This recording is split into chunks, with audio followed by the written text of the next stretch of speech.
What's going on, guys? So today's video is going to be pretty dang amazing. I am out here at Living Vehicle, which is the manufacturer of these absolutely gorgeous travel trailers. You know, it's hard to call them travel trailers. I feel weird calling them travel trailers because there's so much more than just a travel trailer. These are essentially just a portable home that's exceptionally well built and different from anything else on the market. But the reason why I'm out here is because this is such a unique product. It's such a unique offering whenever you've walked your traditional RV dealership lot and they don't have what you're looking for. It's not the type of unit you want. It's not the build quality that you're looking for. And yes, these are going to command a much higher price, but you're going to learn over the next series of videos why. And in my opinion, this is what a lot of people have been looking for. They've been wanting the industry to have an offering like this. And the folks over here at Living Vehicles have actually had this offering for quite a while. So it's really cool. They sell a lot of these. They are not one of those manufacturers that's just trying to experiment with stuff. They actually produce a product that a lot of folks are very, very satisfied with. So the point of this video is to explain how this came to be, because that's really important for you to understand. And I'm going to interview the owners of Living Vehicle. It's a husband and wife, and they're going to explain to you the backstory, the origin story of how Living Vehicle became a thing, how this became a product that people not just buy, but they love and they live in. They find to be the best manufactured RV that you could purchase. So again, the purpose of this is for you to understand specifically where these originated from, because that is super, super important to understanding the passion that goes into these and why they're built the way they are. Hang tight, I'll be right back.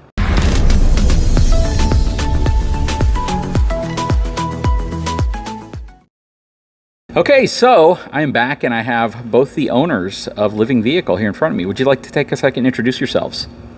Hi, I'm Joanna Hoffman, co-founder of Living Vehicle, head of marketing.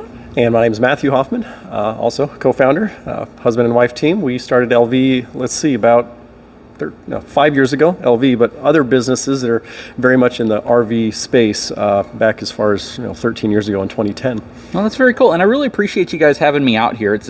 This is important because whenever you think of RVs, oftentimes, and I'm not going to say whenever you think of RVs, but I'm sure you're going to be able to relate to this.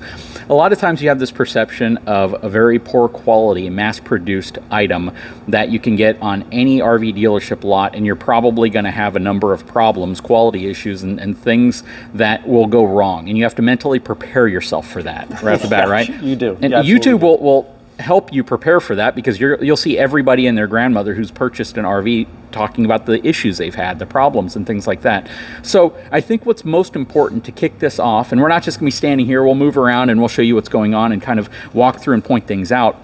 But I think the key here is to have that origin story, that backstory, explaining why this is what it is, but where it came from. Because again, if there's a perception that RVs aren't built well, and I think you all even have that same perception of the general RV industry as a whole, why you have a product like this and what your goal was, what you started from and where you ended up. So real quickly, let's start this origin story because it's a really great one. You guys are not traditional homeowners. You guys aren't traditional folks we've never owned a home, actually. Yeah.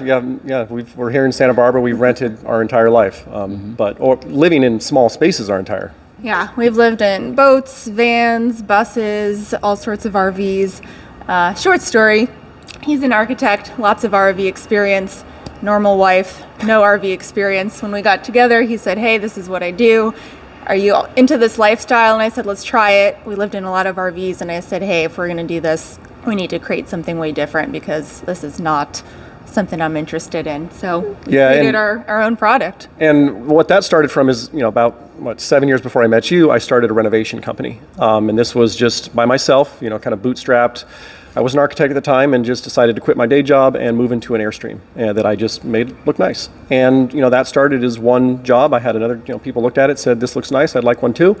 And then eventually I had, 400 projects under my belt. 10 years later, well, a nice is an understatement. I mean, what he did with his Airstream was something that had never been seen before. It was super modern. It didn't look like anything Airstream had ever done before. So what's interesting here is, and I want to dive into that just for a second. Sure. When you started that process of, okay, I have an Airstream. You knew what, of course, it was like when you got it. Did you get it brand new? No, this was a 1970s, completely destroyed. I bought it for a couple grand. This was well before the resurgence of, Airstreams and all that. Got it on Craigslist. Yep. Okay, so as you started contemplating what you can do with this from an architecture perspective, from an architecture mindset, where did you start? What was going through your mind as you're sitting or you're walking through? I don't know. When did something hit you all of a sudden that said, was it before you bought the Airstream that you knew you were going to turn it into something special? What happened? No, I mean, I kind of bought it on a whim. Didn't really know where I was going at the time. Just wanted to reduce my overhead when I went out to what I thought was going to be an architecture firm. And I just want, I'm a modernist. I like clean and simple design. And so I designed it to be very functional, clean, and modern. Because at the time, RVs were really kind of dated. And at the time? Well, what is this? Yeah, okay, still. But I mean, we've seen a lot of great progress in the industry over the last decade only. So, I made it, clean and modern and brought a lot of new fixtures and some solar to it. And, I was just living on some land, very, humbly, a couple $100 I was renting from, someone that had some land, and, that was my life. And it was just in a very simple way. And that was probably the best thing, is just simplicity was what I was optimizing for. I mean, you had an ocean view, like. Right. I mean, and I was paying just like, I had $400 a month in overhead at the time. So here's the interesting aspect. As you started to tear into that Airstream, removing stuff, gutting stuff, and figuring out how you're going to make, build, and restore it, and modify it, what was going through your mind? I mean, when you started pulling things down, did you notice strange things? Did you notice, like, why did they do that? Or boy, this looks shoddy? Or, I mean, what did you think of the time of your Airstream as you started getting into the construction of it? I mean, first and foremost, you found a lot of critters. There's a lot of stuff that's, in old vintage trailers that, are no longer living. But, the quality was, I mean, Airstream's one of the best, I would say. But, back then in the 70s, they were, common was plastics, a lot of plastics, just the way things were put together, very lightweight, very tinny, and just stuff that wasn't built to stand up over time.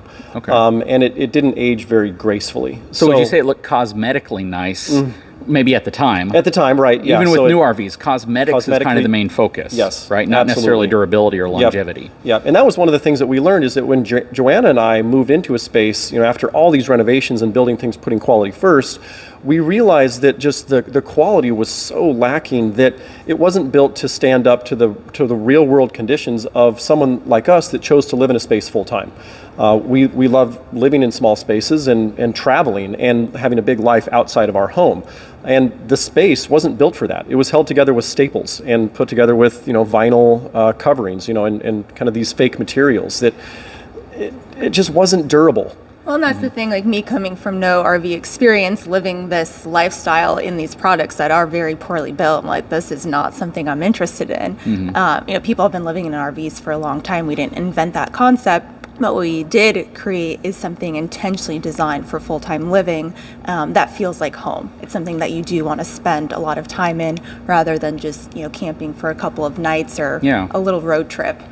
So a lot of different touches that you don't typically see in an RV. So when my family first started getting into RVing, we were very ignorant. I think, as most people are who buy RVs. You go to a dealership or multiple dealerships, you find floor plans. The last thing you're thinking of is this thing built like crap? You're not thinking of that. You're thinking of, hey, this is a perfect floor plan. You're excited. You're talking to your spouse about memories and how the RV is an investment in memories and not necessarily an investment in a product. And you start building this mindset right off the bat that you're going to have a great experience. And then you load it up, which takes longer than you think. You put more stuff in it, which you don't necessarily think you're going to do. You get out to where you're going, and the concept of hooking up sewer and water and cable and all these different things before you actually can enjoy the RV. And then you find out, is it going to cool properly? Is it going to heat up properly? All these different things you start learning very quick. Rapid fire. First time you take an RV out, you're going to learn so much. And I think you all probably have dealt with people who don't buy RV or who have never owned an RV before, and they get your product. And it's still the same thing, mentally building yourself up. And then you have a problem.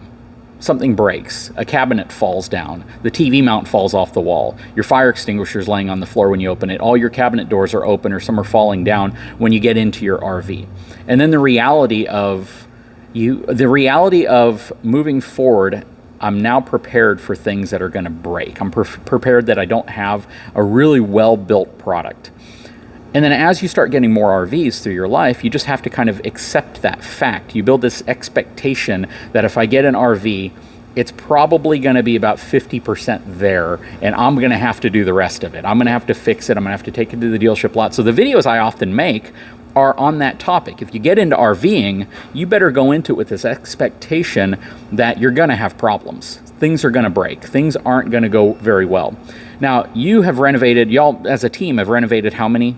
It was about 300 to 400 plus different products, whether it was vintage trailers or buses and vans. So it wasn't just all sorts Airstream. of stuff. No, not just Airstreams. Yeah, we kind of all across the board. We were a specialty upfitting company. That is awesome. With a high focus on design. And then at the same time, we were living in all these different products ourselves and kind of, testing out different things, putting on, safety goggles and just creating holes we were prototyping. We weren't only in the designs phase working with the customers, but we were out there in the yard too, building. So it was very hands-on, and all that while we were gaining experience, not just from the customers who wanted different things, but our own experience with living in all these different types of products, whether it was a boat or a van or a bus and all that stuff. And what we realized is that we wanted to build something to suit the needs of folks that were living that lifestyle full time. Okay. And all the compromises that you were going to be making in a product that was designed for a recreational use, because that's what it's called, an RV after all, is a recreational vehicle. It's not designed to be lived in for a month or a year. It's designed to be used recreationally. Go out, go camping for a weekend, come back home and put it in storage. We wanted to use a vehicle full-time, year-round, without compromise. And that was the goal, is to shed the kind of the shackles of the cords and the all the things that held us back from doing what we wanted to do and go where we wanted to go. Yeah, because like I said at the beginning, when you get into RVing, you have to learn a lot. And a lot of it is just the ability to use your RV. And the more things you can eliminate, the fat you can cut off of that process makes RVing enjoyable. It makes the process, you still have to hitch up your trailer, you still have to do your light checks, your brake checks, and all that stuff. But there's a lot of things you don't have to do anymore whenever we talk about what you've built into living vehicle. So what I'd like to do at this point, if it's okay with you all, is, we talk about things, and you said focus on quality, and these things are built to be lived in full time. Maybe you can kind of point out some things. We'll walk around this absolutely beautiful unit right here. Sure. And as we walk around, just kind of point out some of the differentiations. Well, first and foremost, the things, every living vehicle is built out of aluminum. So quality first, and this is by design. Architectural details where, first you'll see there's an absence of caulking. Every seam, everywhere, every place we put together is designed to last for generations, and is designed to keep heat or cool out of the vehicle. So when you say that, is this process more difficult? And I kind of know the answer. Is it more difficult to do it this way? Does it take longer to do it this way than putting a bead of caulk? Oh, absolutely. You have to design this from the beginning, and then you have to execute it at a very high standard. So I'm obsessed with details. I love the way things go together, and I love a design, and it's an honesty of the way you put things together, where you see things the way that they're built. It's not put together and then hidden with a covering. Yep. So a lot of folks are going to think structurally. That's the backbone of an RV. What makes living vehicle different from a structural perspective? So this is a fully welded moment frame, which means it's just a bunch of aluminum, and it's all welded together to resist lateral forces. And then it's all built on a tongue and groove integrated aluminum chassis with steel reinforcing members at kind of high load points, just to make it really rigid, really strong. And that's what allows us to do things like put in an 8-foot opening. It's a patio slider, which allows a lot of light into the unit, because when you're out traveling, enjoying your space, and you're living inside of a unit, you want to enjoy where you are. So you don't just want small windows. You want to be able to enjoy the surrounding area. Yep. So when people go on your website, which is going to be in the description. Oh yeah. Come on over, Joanna. It is a husband and wife team, so they definitely should be in the video together. So as people go to your website, because I don't want to focus on pricing here, but let's just get it out of the way, because people are going to go to your website and they're going to be like, holy moly, I've never seen a travel trailer cost that much. But just to throw it out on the table. But the reality is people want the best of the best, or people that do want the best of the best and have the budget for the best of the best are going to quickly see what makes this unit different. If you're simply looking for square footage, then this may not be the unit for you, right? If you're just looking for the biggest thing I can get to pack as many people in, take out on the weekend, enjoy maybe a couple times a year, this may not be the unit for you. It might be, but it may not be, because you can find 36-foot long travel trailers all day long that are $50,000, $60,000, $70,000 that might have what you need for your situation. Right. But I think what's important here to focus on is that your product is for a very specific buyer. It's for someone who's looking for the best. The way I kind of like to equate it, and we talked about it yesterday, was when you're shopping for a Lamborghini or a Ferrari, everybody universally can say they're beautiful vehicles. They're works of art, but it's not going to be for everybody. Most people can't afford them. I certainly couldn't afford them. And it doesn't take away the fact that these are beautifully built vehicles, and there are people that buy them because that's what they're looking for. That's the standard they're looking for. And I think when it comes to towable conventional trailers, and even gooseneck towable, you have a model that's in that category as well. That's an important story to tell, because as people research your product now, they're going to see that they carry a very high price compared to what the industry wants you to think is the normal price. But there's reasons for that.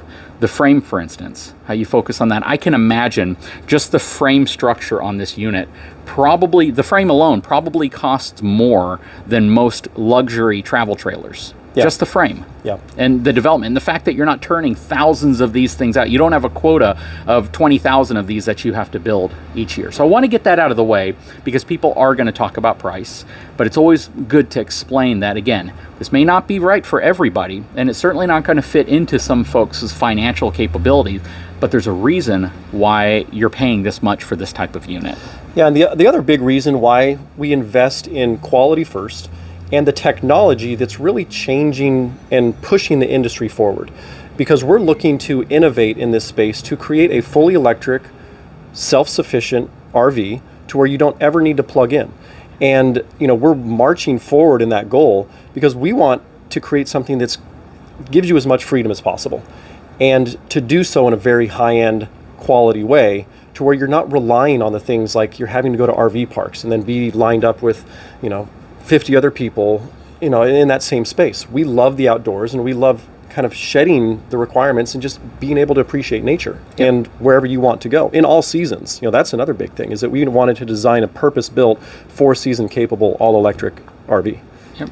And I think that's true of anybody who likes to RV, whatever your price point is. The goal is to get outside and have fun and explore and be in nature, have time with family, and connect in a way that you wouldn't typically if you're sitting in a hotel room or just at home.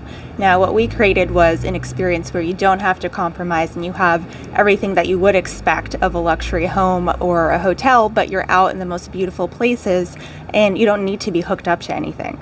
So you've got a mountain view, and there's nobody else around you, and you're able to stay out there for weeks because you're creating your own energy. That's what's really different about this, and not everybody can afford it, but we're creating an experience that has never been offered before, and this is the beginning of it. Right. To be completely disconnected from the grid, and to claim that your unit can do that permanently. Right. This isn't an area where you're like, okay, well, it's going to help charge my batteries, but then I can use it for a certain amount of time, and then I'm done.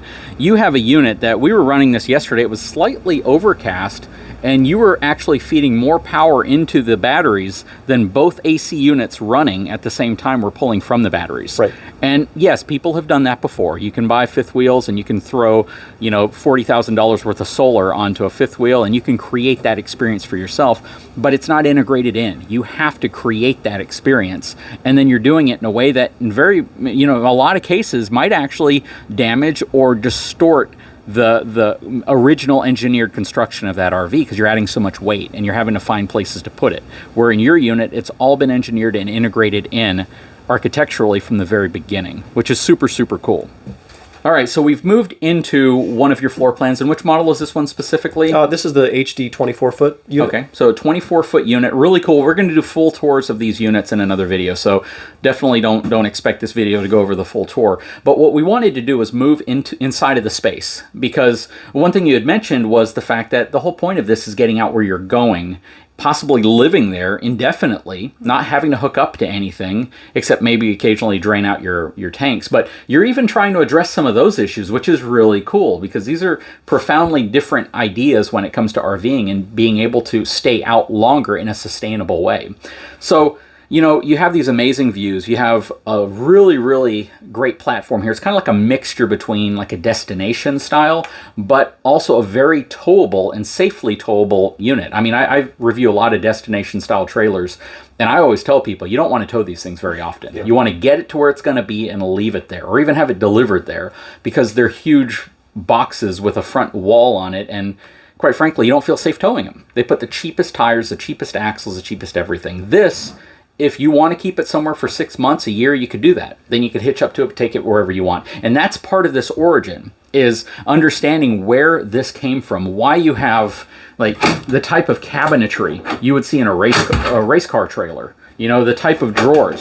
This is super cool. You hear these noises, and then you realize that it's all a very functional drawer that you would typically see in a super high-end race car trailer. And again, it just goes to show from that origin of this is what we lived in before. A lot of this stuff coming out of the marine industry, which is super cool as well. But the fact is, you came to this because of the hundreds of Airstreams and other types of travel trailers and trailers that you renovated and changed, as well as your own personal experience living in these things, right? Yeah, I mean, it really is just our life, you know, designed for a space that met our needs.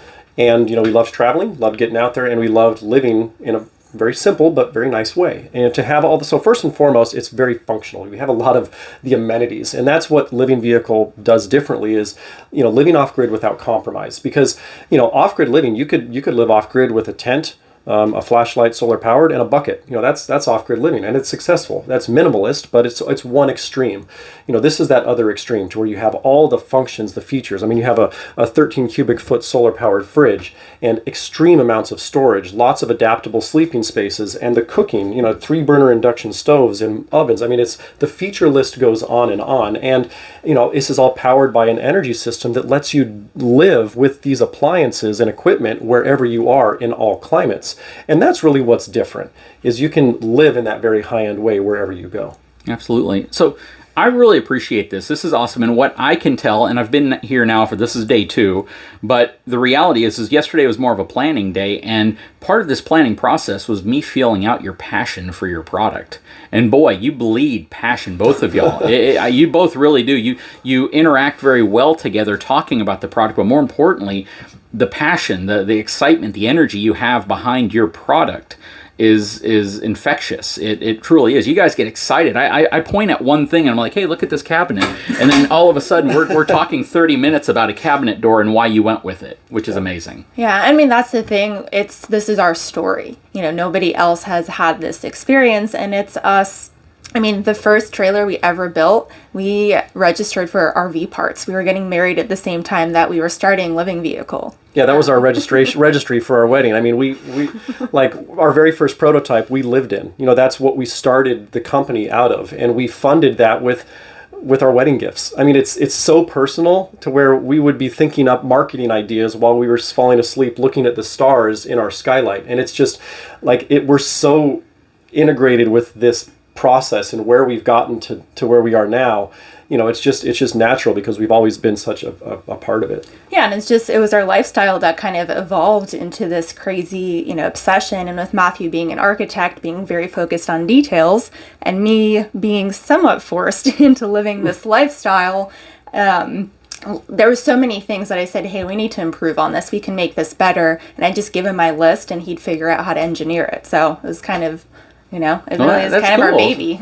So the cool thing is again, we're going to wrap this video up, but the fact is, being an architect, you were used to people saying, I want this way, and then all of a sudden you're thinking, how the heck am I going to make that work? And then coming up with ingenious ways, innovative ways, and different ways to make it happen. You know, it's kind of the same thing when I work with OEM truck manufacturers, and all of a sudden the design team says, I want it to look this way, and now the engineering team is like, now we got to make it work. How are we going to make it work and still maintain quality, maintain what you're looking for? So that's a really good team, when you can say, this is my vision. This is what I think people would really like. And architecturally, you're married to the man who's actually going to be like, let's make this work. And then the key is knowing what you're optimizing for. And I think that's where living vehicle has come to be is we're really clear with what matters most. It's because if you have a saddled strategy where you're trying to get everything, you're not going to get any one thing. You're not going to do that really well. And so we always put quality and functionality first 100% of the time. And so that makes other decisions, like it takes a little longer to get a commissioned living vehicle. You know, it takes longer time. You know, whereas, you know, the other things like price, you know, they are more expensive, but you have to pay for quality. And so as we grow, those things will change. But right out of the gate, the things that matter most are the ability to create something that meets the needs and functions really well. And with does the highest so level of quality. with the absolute highest level of uncompromising quality every single time. Yeah, and there's a lot of things that you don't see, right, in the structure. I mean, every single thing down to the type of wiring we use. I mean, this guy will go crazy talking about that for hours. You know, we always say when you make the best decision, right, you choose the highest quality product. You know, you make that decision over and over again, it results in something, you know, like this. Yeah. And so there's a lot of things that you don't see that do offer you that experience of being able to be off-grid in cold temperatures where, you know, you're not seeing the brains and the guts of that and what makes that work. Yep, and in another video, we're going to talk about why living vehicle. So it's great to say that, right? It's great to say, well, that's the focus, because if you buy a typical RV, you never know what the wiring harness looks like. If there is a wiring harness, you don't know what type of wire they used, what type of connectors they used, how it was all put together. And a lot of that hidden stuff is insanely expensive. When you want to go for the highest level of quality, the type of wire you use, right? The type of connectors you use, Yep. the type of panels, the type of everything you use changes dramatically. People will look at a tire sometimes and they'll be like, that's the same as any other tire, not realizing one tire is a $40 tire and another tire is a $300 tire when they both look the same on the surface. So we're going to dive into that into another video. We're going to basically say, why living vehicle? Because again, you're going to get a sticker shock, I guarantee, when you go to the website and you see the price. I'm just throwing it out there. They're expensive. But when you ask for the best of the best and when you focus on putting the best of the best in, you're going to see the price incrementally go up and up and up and up. Now, the thing here is they also took advantage of where you could save costs. Something was already designed well, like the Moride Step Above Steps, Lippert dual pane windows. They're good quality stuff. This stuff is stuff that you don't see failure. They work really well. So they incorporate areas where you can save cost as opposed to going to a glass company and saying, I want a whole new designed window. Yep. That's going to cost a tremendous amount and add a lot more money to the price when you don't need it, because something's already been manufactured. It works exceptionally well. It's great quality. And those are areas that you can save cost. So that's always a good thing as well. Yeah, absolutely. But we're going to wrap this video up, guys. If you haven't had a chance, please take a moment. Now's a perfect time to subscribe to the channel because we are going to dive in deep and we are going to talk about floor plans. We're going to have videos going through the different units.